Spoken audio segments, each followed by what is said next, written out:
Property development is tougher than ever, so it pays to take it seriously and know what you're getting into. I think your budget is quite tight. I think your resale's quite optimistic.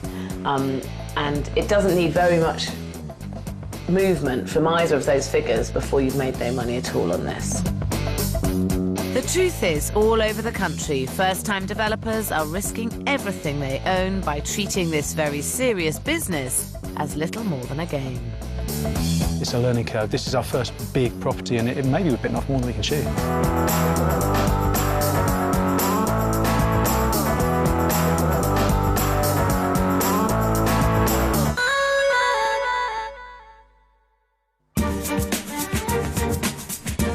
There's a very dangerous side to property development.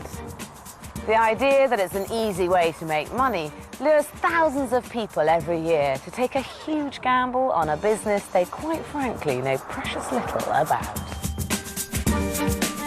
And in today's extraordinary booming market, the temptation is to take bigger and bigger risks.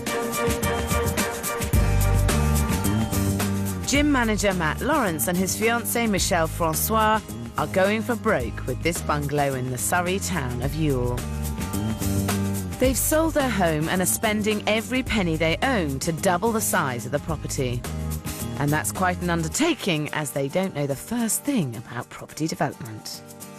We enjoy the idea of property development. It's not our background. We just enjoy it. Are we going to come unstuck? We'll see. 60 miles away in Aylesbury, photographer Stuart Randall and his wife Marge, a chef, are also taking a massive risk.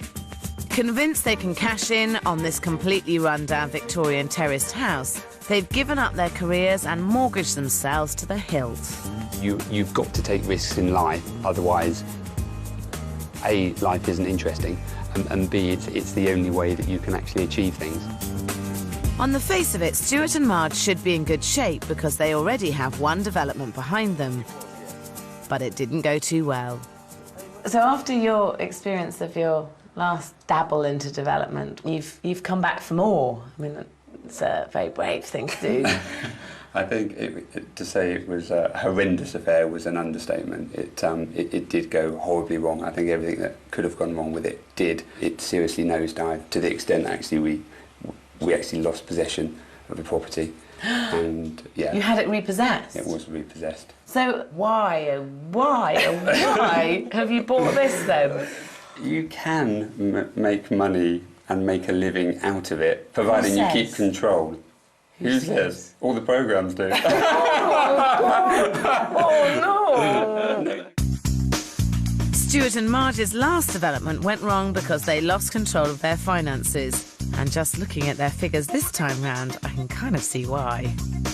The property cost them £161,000. Looking around, I think the £25,000 set aside for all the work is woefully inadequate. And they will have to break the ceiling price on the road to make their £205,000 sale price. But that will still only leave them a £19,000 profit. I think your figures are quite tight on it, to be honest. I think your budget is quite tight. I think your resale's quite optimistic. And it doesn't need very much movement from either of those figures before you've made no money at all on this. Yeah. My feeling on it is that you somehow have to get your resale figure up. You've got to make this house stand out from all the others. The property is a traditional two-storey Victorian terraced house. Upstairs, there's already a good layout of 3 double bedrooms and a family bathroom. Stuart and Marge are quite rightly leaving this floor alone. But it's downstairs where their plans go seriously awry. Here, there's 2 small utility rooms and a kitchen to the rear. And to the front, a smallish dining room and lounge. They want to knock through these 2 front rooms and move the corridor wall further into the lounge, all just to give themselves a wider hallway. One of the craziest things I've ever heard.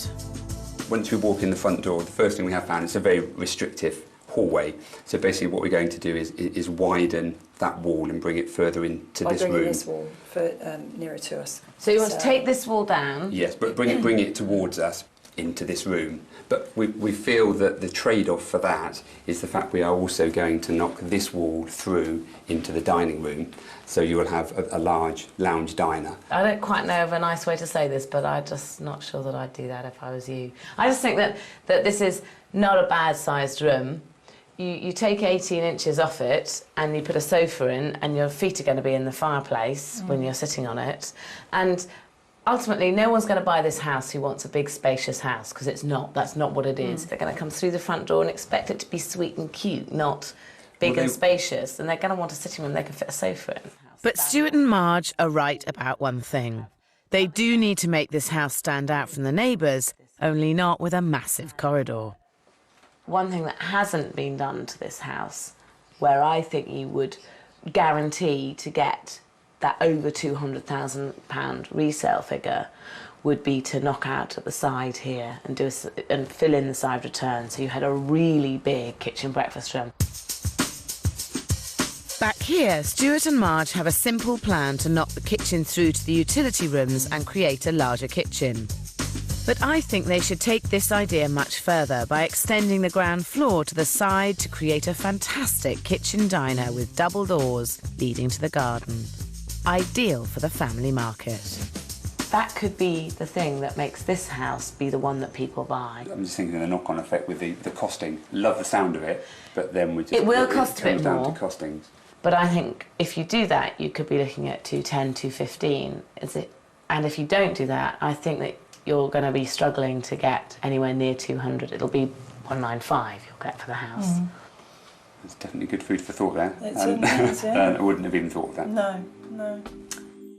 It's a shock in the fact that effectively Sarah believes we're concentrating in the wrong area. A big rethink Yes. now, which we weren't expecting at this stage, I must admit. In Ewell, Surrey, Matt and Michelle are also plunging headlong into a double or quits project.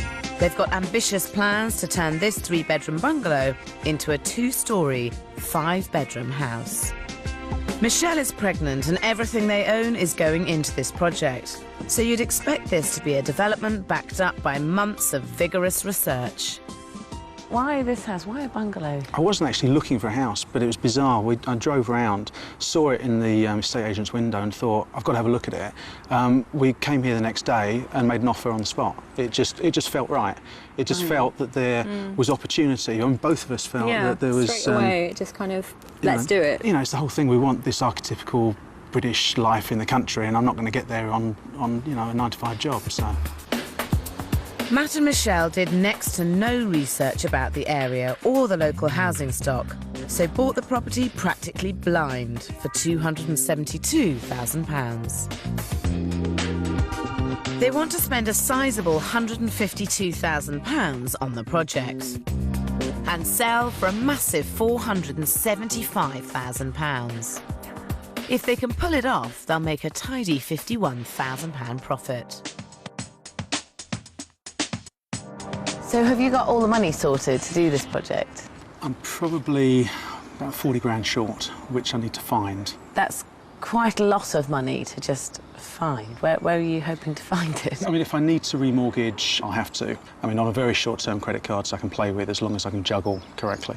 Yeah. Quite a lot of credit cards. A bit scary to take on a project like this when you're 40 grand short of finishing it. I mean, hopefully I can make savings in there somewhere. OK, well, let's hope so.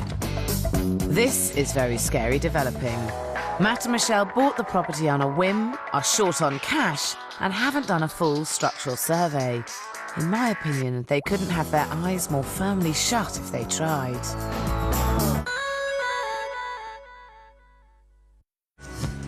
Matt Lawrence and his pregnant fiancée Michelle are embarking on their first development in Ewell in Surrey.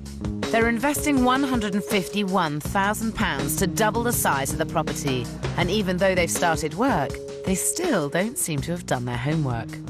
My personal feeling about this is that it's too small a plot for the size of house that you're planning on putting on it. And this area here, if you look around the cul-de-sac, they are little retirement bungalows, so I just wonder whether it's actually appropriate to try and get a big, fat family house. We saw an opportunity, and I'm always one to sort of utilise space, and it might be that we've utilised too much space. As it stands, the property is a small 3-bedroom bungalow on a smallish plot. Matt and Michelle want to build a large extension for a gigantic kitchen diner that will wrap right around the side of the property. They also plan to do a loft conversion, adding a 4th and 5th bedroom and 2 bathrooms. This is a massive development for 2 novices. And I know this is quite annoying that I say this at this stage because you have started doing the foundations, but you don't need to extend it on the ground floor and do a loft conversion. I'm probably not looking at it as a property developer. It's a learning curve. This is our first big property, and it maybe we've bitten off more than we can chew. I certainly hope they haven't. But not only are Matt and Michelle overdeveloping this property, they are also planning to save money by living there whilst they do it, despite some seriously scary deadlines. How long do they reckon it's going to take, this project? I'm hoping for it to be pretty much finished by the end of September. We're looking at a 3-4 month build. Michelle's pregnant, so I don't want it to go much more beyond that. You're 3 months pregnant, so you're having the baby in 6 months, so you've got to get it finished in less than that. Yeah. I do think that you're likely to get this project finished quicker if you're not trying to live here. And Hearing that makes me now think we're finding a flat. We need to have a talk. The stakes are high, but the research is seriously lacking. So I've asked Matt and Michelle to at least talk to some local agents and see if their big plans can carry the £475,000 price tag they want. So once this is all done, obviously something to finish, how much do you think you can get? I would have thought 450 would have been an achievable figure. I expect the property to be valued around 425,000. If Matt and Michelle sold for £425,000, they'd make a profit of just £1,000. Surely now they've seen the light. We're still going to go for it. We're going to have to radically control the costs, make sure that we don't overspend in any way. You're on top of it. Yeah, we'll see. We'll see. I wish I could share Michelle's confidence, because at the moment the only way they stand to make any money is if the market rises. 60 miles away in Aylesbury, work has started on Stuart and Marge Randall's Victorian property. I feel they really should extend their kitchen, and even though there isn't a spare penny in the budget, they've decided to go for it. I think the side return's a great idea. The fact that it increases floor space is brilliant. Our main concern is the fact of raising the capital, so I just don't know how we're going to afford it. And you can see why they're worried. They've got a minuscule £4,600 for all the work and materials, and the rest of the budget is equally tight. There's £3,300 to rewire and replumb the entire property. Just £3,900 for both the kitchen and the bathroom. £2,000 has been set aside for new windows and doors. And a tiny £600 for furnishings and decoration. There's £8,000 for fees and costs. And a dangerously low £1,000 contingency, making the total budget just £25,000. Stuart and Marge are really up against it, so they have to spend their money in the right places. Having decided to go ahead with the extension, they really need to rethink their plans for the hallway. It's basically that we're sort of feeling hemmed in there, aren't we? I don't think it's as much of a problem as you think it is. Even though Marge seems to have seen the light, she might still need a hand convincing Stuart. We want to avoid this project going the same way as their first disastrous development. Well, it's great you're doing the side return, but have you made a decision about the wall yet? Still undecided. I'd like the wall to stay, and Stuart wants the wall to go. Yeah, the jury is definitely still out on that one. I'm still concerned with this as you walk in, this very restrictive hallway. There'll always be compromises with any house, and you're going to have to make some compromises. It's just that the compromise of having a small sitting room to have a big hallway is not a compromise worth taking. Stuart still doesn't look convinced, and I think he's in need of a serious reality check. It's incredibly important to do your research and find out what the sort of people who are going to buy your house are likely to be wanting and expecting. And actually, there's lots of ways of doing that research that aren't always how you'd expect. It's time to talk to the neighbours. Hi, this is Stuart and Marge. Hi. And they were wondering if they could ask you a quick question about your hallway. Hi there. Without it sounding too strange, are you happy with the width of your hallway? It's quite a nice size as it is, and I wouldn't want it any smaller than it is already. Would you prefer to have a smaller sitting room and a bigger hallway? No. With children, it's more important to have a living space. No, I'd rather stick with a small hallway and have a large living room. Yeah, I forget. Well, I think it just completely goes my way, really. I don't want to move the wall. Yeah, it does prove the point that it's not as major issue as I consider it to be. So the wall stays? Yeah, Here's that the wall stays. Yeah. Excellent, saving your money. Loving it. Stuart and Marge also decide to keep the 2 front rooms separate. Great for the family market and more money saved for the all-important kitchen extension. In Ewell, the project is 2 weeks in. Matt and Michelle have taken my advice to move out of the development, but they've decided to stick to their plans to double its size. Now is when it starts getting scary. The build work so far has been a few bricks and some foundations, but now my whole house is coming apart. The work is cracking on, and with it the new layout is starting to take shape. But it's becoming painfully obvious that building a huge extension on the side of the property is going to throw the whole of the ground floor layout completely out of kilter. Now that you're taking a gamble and you're going ahead with this, it's really important that you get the layout absolutely right. The problem is that this is going to be a really big family house, but it's only got 1 living area. Could take the wall between the 2 front bedrooms out and then have both of those rooms together as one big open plan separate living space, which means you've got this open plan space, but you've also got a separate drawing room, which actually, in terms of a family home, is kind of a much better layout, actually.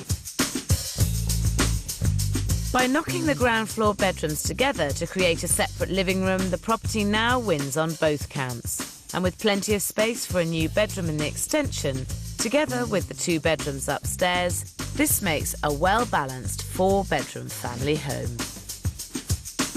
It's not something we thought of because we're kind of working with the walls that we've got, if you like. We didn't want to knock down anything unnecessarily. In an ideal world, a family home has a kitchen living space and then a separate, slightly more formal living space. It might be something that we can address as a dining area or alternate living space. And obviously the clock's ticking. You're either eating too many currant buns or you've got a baby cooking fast. There needs to be a bedroom at least for the baby in 20 weeks' time. Do you think you're going to make that deadline? Because it's not a flexible one, that one, is it? Yeah, we're in line. You know, we should still have 2.5 months.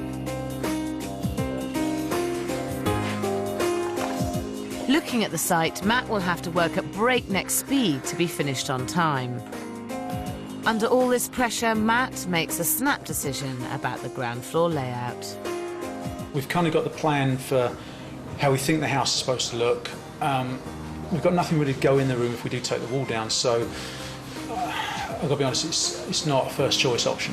Not having a separate living room in this open plan house could knock thousands off its price.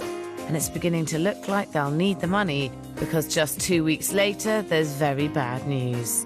The floor downstairs may need underpinning to support the loft conversion above. If the council decide they've got to be underpinned, it'll put the project back by 3 weeks and an extra cost of about £5,000. It's just, you know, extra delay, extra cost. We can't start on other things till that's been done. It's looking less and less likely this development will be finished before Matt and Michelle's baby is born.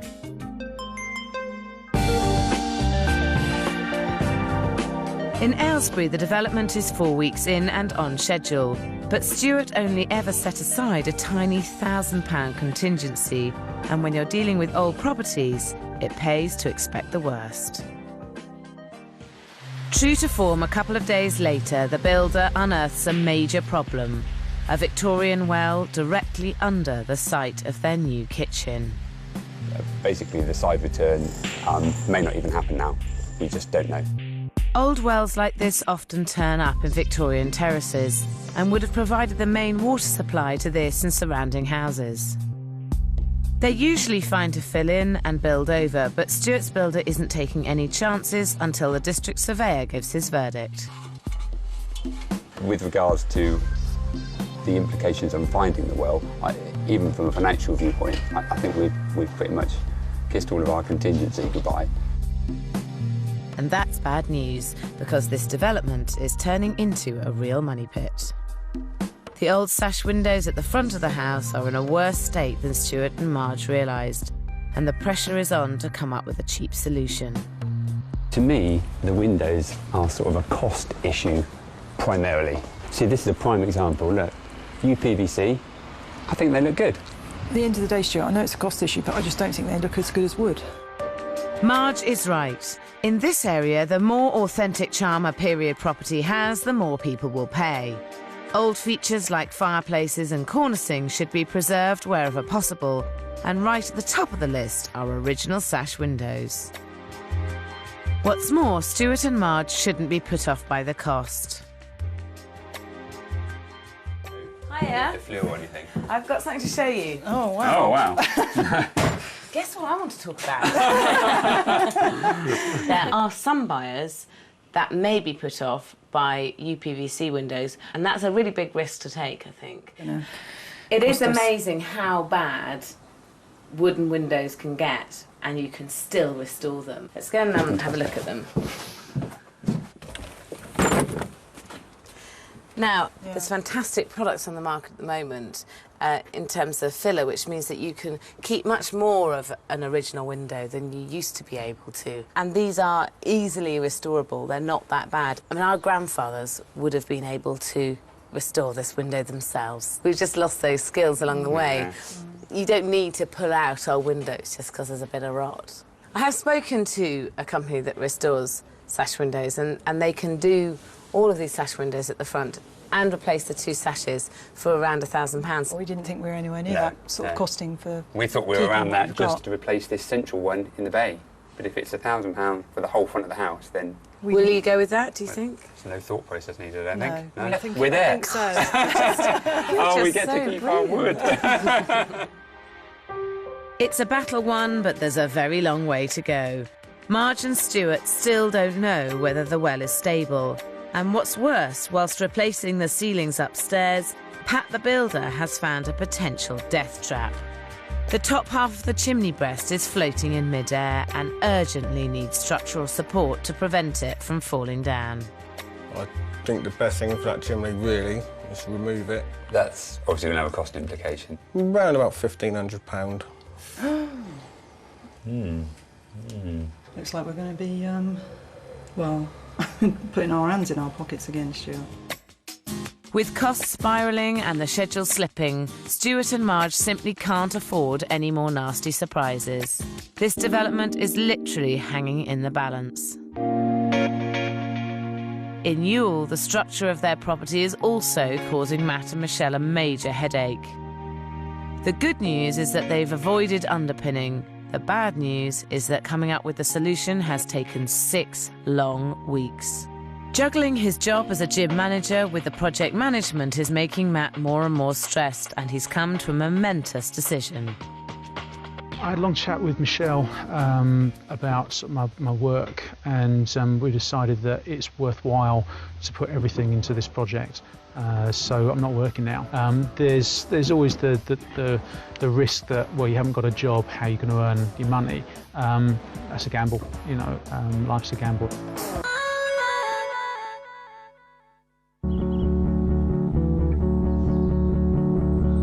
In Ewell in Surrey, first-time developers Matt Lawrence and Michelle Francois are taking a massive gamble. With their baby due imminently and the development uninhabitable, Matt has given up work, hoping to get the build back on schedule. He now has time to really get to grips with the project and decides to revisit my ideas for the ground floor layout. Got to give it up to Sarah. The wall's got to go. Did the research, worked out the pros and cons, and yeah, it's going down. Creating separate living areas in a big family home is absolutely essential, so it's great to see the wall coming down.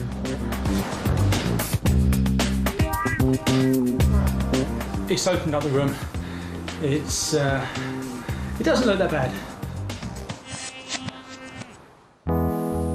Opening up the second living room has also reopened a massive problem. Matt and Michelle risk making next to no profit on this entire development, so they have to make savings. If we do have limestone or whatever sort of flagstone floors, I don't know that we're going to be saving that much money, but it separates this area from lounge area to entrance hall.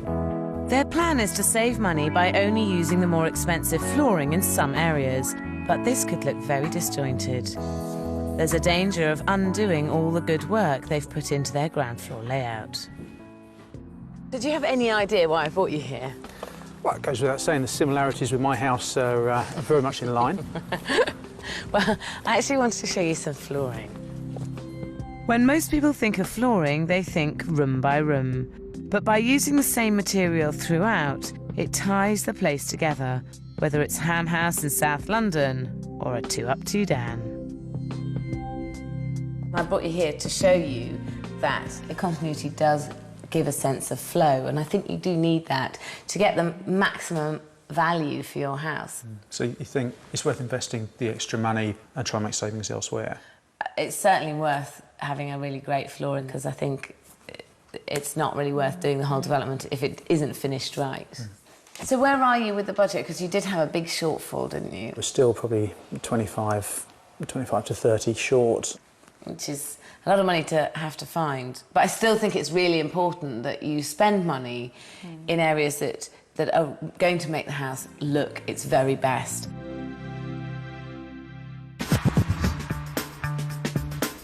Starting this project 40 grand short has now well and truly caught up with Matt and Michelle.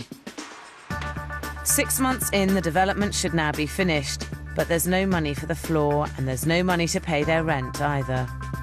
They have no choice but to move into the development. Financially, we're in, not in trouble, but we've run out of money.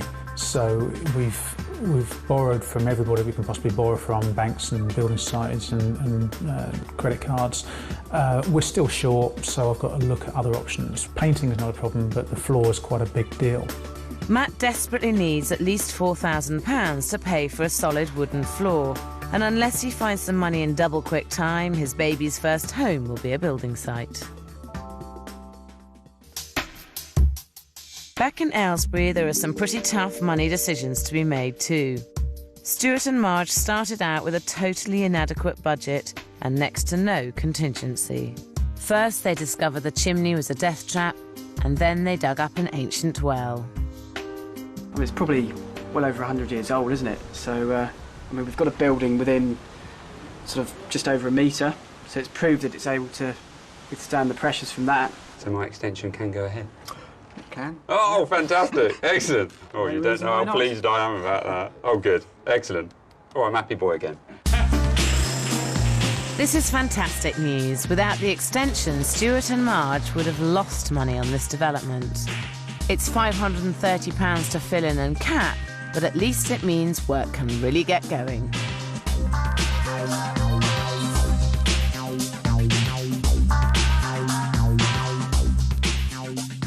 It's great to see the side return up with all the problems we've had with well and things like that. So we've gone from... We've had a few obstacles. Yeah, we've gone from possibly it not being built, but getting over it, and the bricks are there now, so it's good. Finally, things are going Stuart and Marge's way, and to cap it all, their builder Pat turns out to be a good Samaritan in disguise. Money was always going to be tight on this project for them from the very beginning, so I knew I'd have to sort of hold a hand, and there will be favours done to help them through.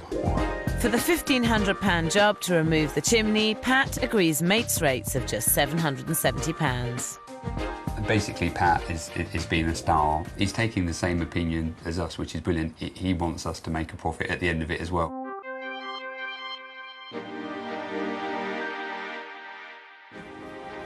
On this development, though, trouble is never far away, and no sooner are they back on track then Stuart and Marge take an extraordinary decision. OK, so we're 56 in the house, Yeah. 4 in the bathroom, Yeah. and then 12 in the kitchen area. Yeah. So that's 72 downlighters we need. Stuart and Marge are peppering every single ceiling in the property with downlighters. And while lighting is crucial in creating the right look for any development, that doesn't just mean sticking in a load of low-voltage downlighters and forgetting all about it. You're really set on having a lot of downlighters in the house, aren't you? We are quite passionate about that. I'm not anti-downlighters, don't get me wrong. I'm not saying they're the devil's work. but I just think that there's a happy medium. And downlighters are quite appropriate in a lot of kitchens and bathrooms, but just not necessarily in every single room in the house. Firstly, there's the look. Downlighters have a cold, minimalist feel, and as the light comes from above, it's not that flattering. Then there's the cost. At around £16 for the fitting and lamp, it's not a cheap option. Stuart and Marge's lights look likely to cost over £1,000 for the fittings alone. They'd be better to opt for a simple pendant light in each room and complement this with ambient side lights. It's a much softer and more cost-effective solution to their lighting needs. This kind of light is really flexible. It has the massive advantage with developing that all these side lights you can take with you to the next development. Ultimately, if you fit 70 downlighters and someone doesn't like them, either way, you're going to spend 700 odd quid just buying the lights, let alone fitting them, which isn't actually going to add any value to the property in itself. What do you reckon? No, I think our compromise will be the fact that we are putting floor standing lights in the grown-up living room area and bedside lights in the bedroom area. I'm going to have to roll over on something, aren't I? You've been so obedient so far. Back on site with the development now 12 weeks behind schedule, Stuart and Marge work round the clock to claw back some time. It's the final push. The paint's going on, the downlighters are going in, and the development is coming to an end. Stuart and Marge's last project went catastrophically wrong. Will this one fare any better? The million-dollar question is, are we going to make profit? I don't know. I really hope we will. It's not for the faint-hearted. In Ewell, Matt and Michelle are still doggedly trying to raise the money for the all-important downstairs flooring. They're now 2 months over schedule. Christmas has come and Christmas has gone, and that can only mean one thing. A new arrival to the family, baby Sienna. Can't plan for it and can't describe what it's like when it's there. She's just a diamond. She is, aren't you? You're beautiful. The whole run up to Christmas was just chaos. We just moved in. There was nothing. Yeah, we were like no washing machine. One tiny little fridge. Didn't with have a kitchen. A microwave. That was it, wasn't it? You look back now and think, how did we do it? It looks like Sienna has brought a bit of luck with her, because a week later, Matt agrees a second mortgage and buys in solid oak flooring for the whole of the ground floor.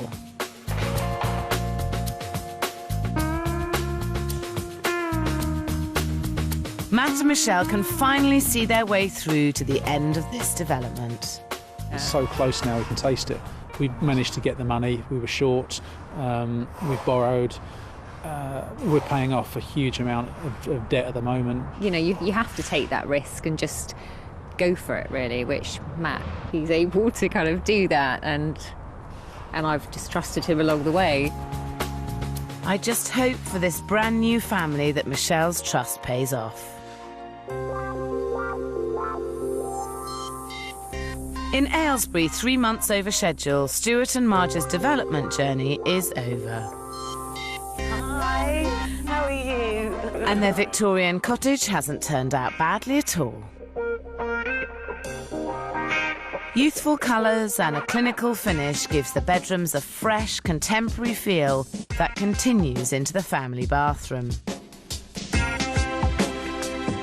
And downstairs, the modern fittings and furniture are well judged to make a style-conscious young family feel right at home. What a lovely room this is. And to think that at the start of this project, you were really quite fixed on having a wider hallway So you were going to take this wall down and move the wall forward, but then you would have had your sofa here, wouldn't you? Yeah. That would have made this room really horrible. It would have been very narrow. It wouldn't have been as a pleasing a space to be in as we've got now. So no, I think this was definitely the right call. You did a really good job. Yeah. Do you like the way it is? Oh yeah, Yeah, we do. Yeah. It's the back of this house, though, that really scores.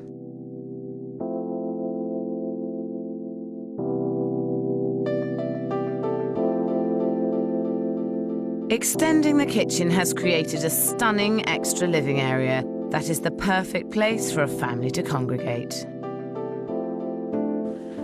This is really good. It's amazing how small the house is at the front and then how big it ends up being at the back with this side returns. Yeah. And to think the well was over here. So actually, not long ago, I'd have been down the well right next to it, wouldn't I? How bad was it? We lived the well, yes. It was a roller coaster, to say the least, wasn't it? That roller coaster pushed the budget up and up. Although cramming the house with downlighters is one expense that could have been avoided. You have got a lot of downlighters in here. That was something you really stuck to your guns with, wasn't it? We did listen to what you had to say, and we did take it on board. But I mean, in here, I agree that I think it looks great, but I just wonder, when you get to the bedrooms, personally, I'm not sure I'd want downlighters in a bedroom, and from your point of view, it's a lot of money that is perhaps unnecessarily spent. The big question is, how much did Stuart and Marge end up spending on the whole development? Now, you were planning on spending £25,000 on this development. What did you end up spending? We ended up spending about 49. Your contingency was only a rather measly £1,000. It was. That was clearly inadequate. yeah, that was fantastically optimistic. I think that contingency had gone before we walked in the front door. But it was all we had left in the bank, so we called it contingency because we knew you'd be happy with that. Stuart and Marge's budget was never realistic to begin with, and it shows. The work and materials rocketed from £4,600 to £24,000. Plumbing and electrics rose to £4,200. The kitchens and bathrooms came in well over at £5,100, as did the windows and doors at £3,550. Furnishings and decor tripled to £1,750, and fees and costs went from £8,000 to £10,400. Overspending in every single category meant the budget nearly doubled, going from £25,000 to £49,000. You were originally hoping to sell for £205,000, but you ended up spending £49,000 on the development, which would give you a £5,000 loss. Yeah, not good. Not good. Oh, we'd be very disappointed. Thankfully for Stuart and Marge, though, things are looking much rosier. We've had 3 valuations, and they've come in at £220,000, £225,000 and £225,000. Oh, OK. Oh, I can relieve now. Now, if you sold for £220,000, you'd be looking at making a profit of £10,000. If you sold for £225,000, you'd be making a profit of £15,000. That's good. Yeah, chuffed. The main object of this was to sort of get back on the horse after we'd been thrown off, wasn't it? So we proved that we can do it, and that's good. Yeah, definitely. I don't think you should be too disheartened with this, because as a family home, it has everything you could possibly offer, and because of that, I think that you may end up with people banging the door down for it. Welcome in. And that's exactly what happens. Following a bidding war, Stuart and Marge sell 2 months later for £250,000, making £40,000 profit, over double what they were originally hoping for. In Ewell, Matt and Michelle's bungalow conversion is also at an end, and they're about to find out if their oversized property will fetch the oversized profit they're hoping for.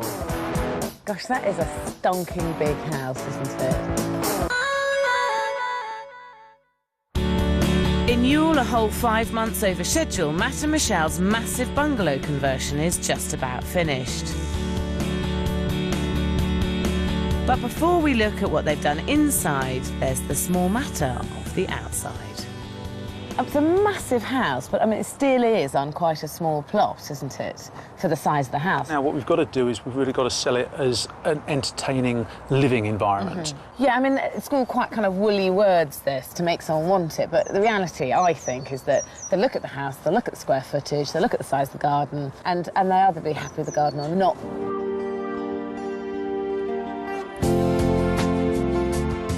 One thing's for sure, though, the inside should go down a storm.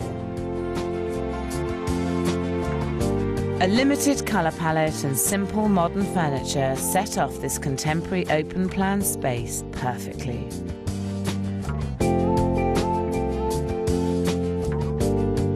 And next door, the separate lounge gives the family all the flexibility they'd ever need.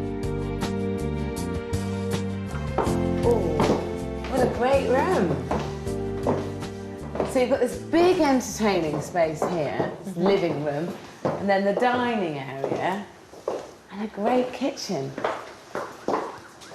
Really, for social family space, this U-shaped room is absolutely as good as you can get, isn't it? One of the reasons this works so well is the flow from the sitting room through the dining area and into the kitchen works because you've got this lovely floor that runs throughout all three areas. We wanted to get the wow factor. It was a question of, could we afford the wow factor? This site overran a lot, and I know that you were really keen to be in and it to be finished before Sienna was born. We had no kitchen, no drinking water.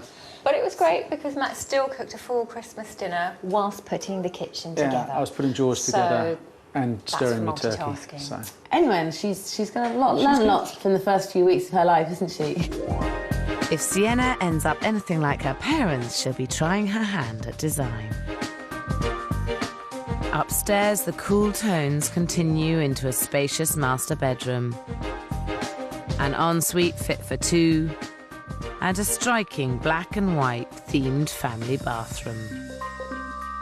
It all looks very top-end and very expensive, and I'm beginning to see why Matt and Michelle ran so short on funds. Now, originally you were hoping to spend £152,000. How much did you end up spending? I think it's about 168 we've come in with a spend. Which is actually pretty impressive to be that close. Yeah. But you actually started this £40,000 short, didn't you? We actually spent less time on making the decision to buy this property than we have done choosing a pub to have lunch in. Really, taking on a project when you have no idea when you're going to get, how you're going to get, or when you're going to get the rest of the money is risky. We were going into around about 45 to 50 grand on credit cards alone. I was borrowing £100 from one to pay off another and 50 quid here and withdrawing £200 to pay builders that I'd owed, and it became a very severe juggling, game. But it looks great now, and you've done a fantastic job. Now, you spent a total of £440,000 on this development, and you were originally hoping that you would sell for £475,000, weren't you? Which would give you a £35,000 profit. What do you reckon it's now worth? If it's not over 5, I'll be upset. As long as it's tipped that 500 barrier sufficiently, then I'm fairly happy. It's the fastest booming market that we've seen in the last 15, 20 years.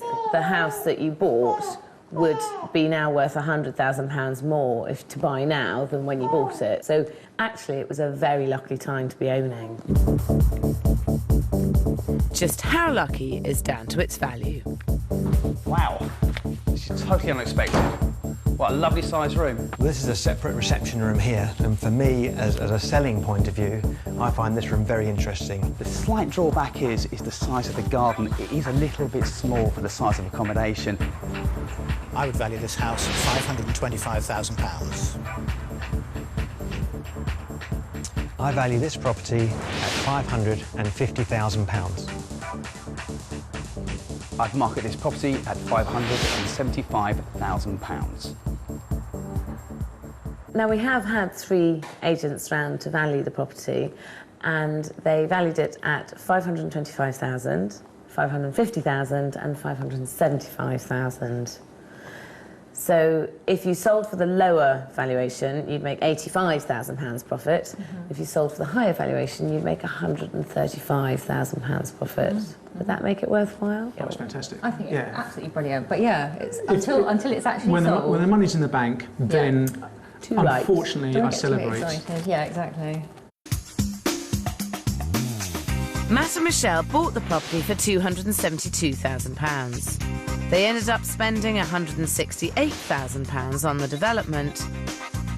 And if they sell at the upper valuation of £575,000, they'll make £135,000 profit. But that's only if someone is willing to buy a large house on a small plot. Oh, what a good room. I do like this flooring. I really do like the flooring.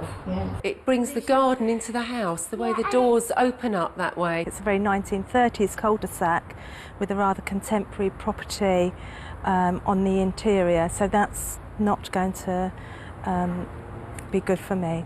I mean, I'm really, really interested in it. We do have to discuss it a bit more, but I'm very pleasantly surprised. Matt and Michelle may have taken a gamble extending this house so much, but by arranging the space so well, they've given themselves the best possible chance. In the last year, you've created this amazing house and a baby to put in it. Yeah. That's quite a lot of things to have produced. I think he's done incredibly well, and I think, you know, you should go on to do, you know, something else. Smaller. Something else smaller. Smaller. So more properties and more babies as well? I think you want more properties. I definitely want more babies. For the time being, Matt and Michelle decide to take a well-earned rest and live in the property for a couple of months before putting it on the market. Both Matt and Michelle and Stuart and Marge went into their developments with their eyes firmly shut. But a combination of a truly explosive property market, together with being open to the odd suggestion, meant that they all came out smelling of roses. If the market hadn't been quite so remarkable, theirs would be a very different story. Next week, I'm going back to see Mark and Tammy Howard in Harloxton as they go on to even bigger and more risky property developments. Absolutely maxed out now. Where you thought we were taking a risk at Harloxton, now we are really, really up against it.